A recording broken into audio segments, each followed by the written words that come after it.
Air India Express Flight 811 and 812 is a daily round-trip flight between Mangalore, India and Dubai, UAE. The outbound flight 811 was uneventful and landed in Dubai at 11:44 p.m.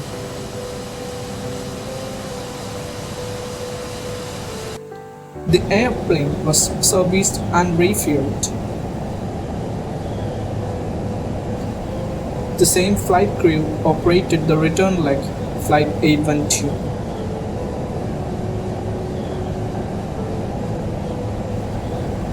Flight 812 left Dubai for Mangalore at 1:06 local time.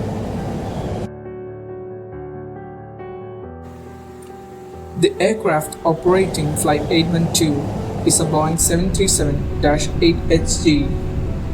The special Boeing 737 is one of the few 737s with short field performance package to use for landing in airports with short runways.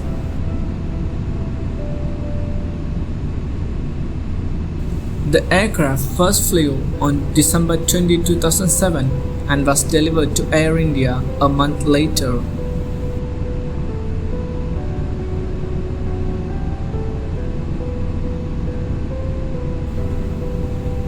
The captain is Slatko.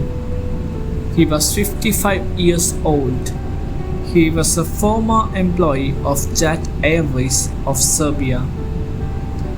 He has 10,000 hours of flying time and over 7,500 hours of command experience. His co-pilot is First Officer Harbinder Singh. He was a former employee of Jet Airways. He joined Air India Express in 2009.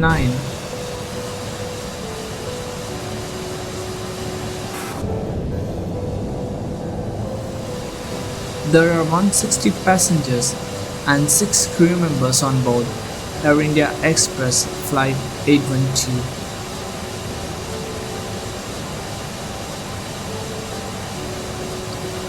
There was no conversation between the captain and the first officer for about 1 hour 40 minutes because the captain was asleep.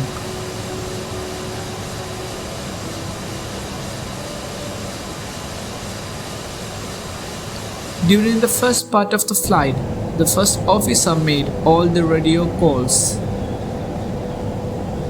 The ATC informs the first officer to expect an ILS-DME arc approach to Mangalore.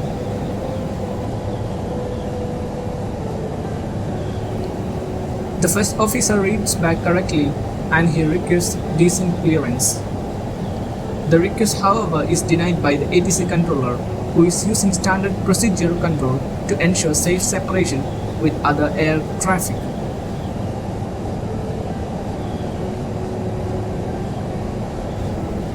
At 5:47 am, the flight is now at 77 miles from Mangalore. The ATC instructs Flight 812 to descend to 7,000 feet.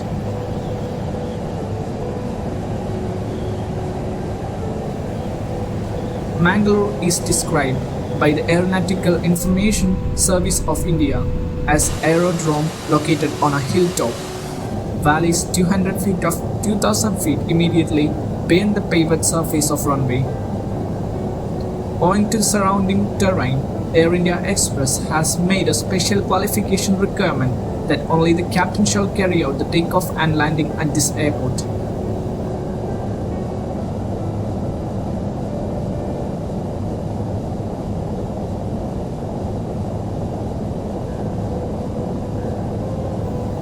The captain has made a total of 16 landings in the past at this airport. The first officer, on the other hand, had operated as a co-pilot on 66 flights at this airport.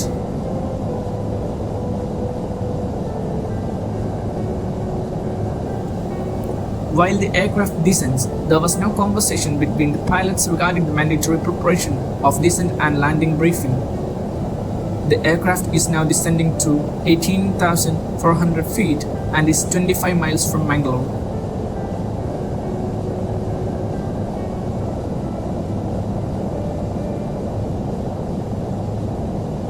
At this point, the Mangalore area controller clears the aircraft to continue this descent to 2,900 feet. At this stage, the first officer requests if they can proceed directly to radial 338 and join the 10 DME arc. Throughout the descent profile and DME arc approach for ILS-24, the aircraft is much higher than normally expected altitude.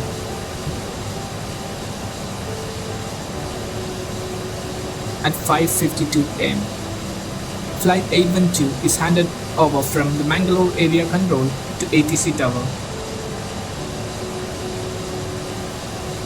The tower controller thereafter asked the aircraft to report having established on 10 DME ARC for ILS runway 24.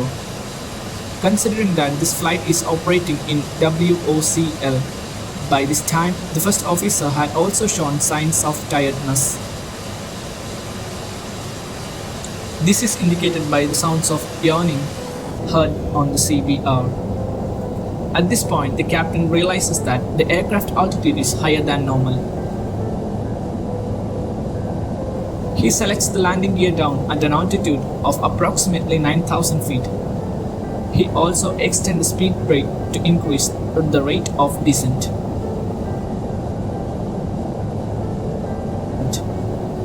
The captain now extends the flaps to 40 degrees and completes the landing checklist.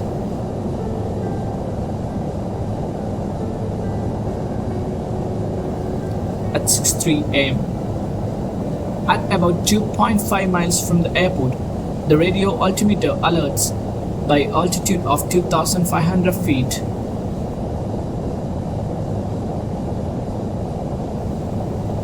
First officer warning the captain, it's too high. Runway is straight down. At this moment, the captain disengages the autopilot and simultaneously increases the rate of descent. First officer asking for a go around, but the captain denies. The first officer gives a second call to the captain for a go around, followed by unstabilized.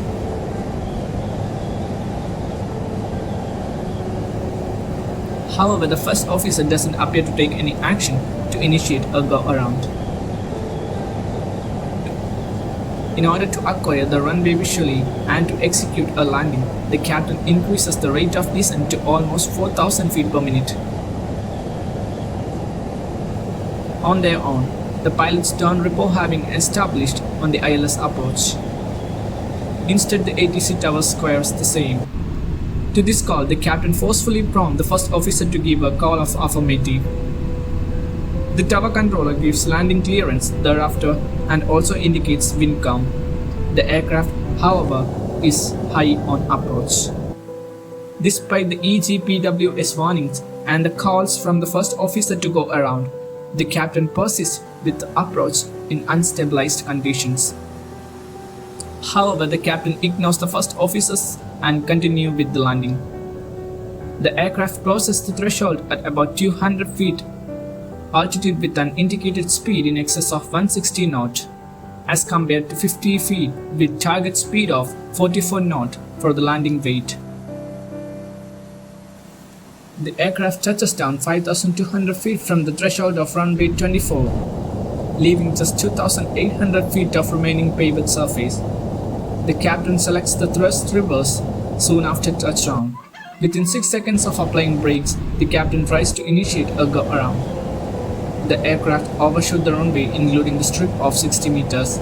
After overshooting the runway and strip, the aircraft continued into the runway end safety area of 90 meters.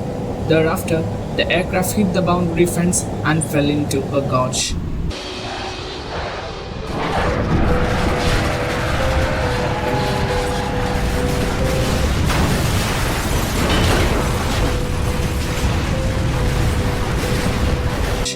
Just 8 of the 166 passengers and crew on board Flight 812 survived.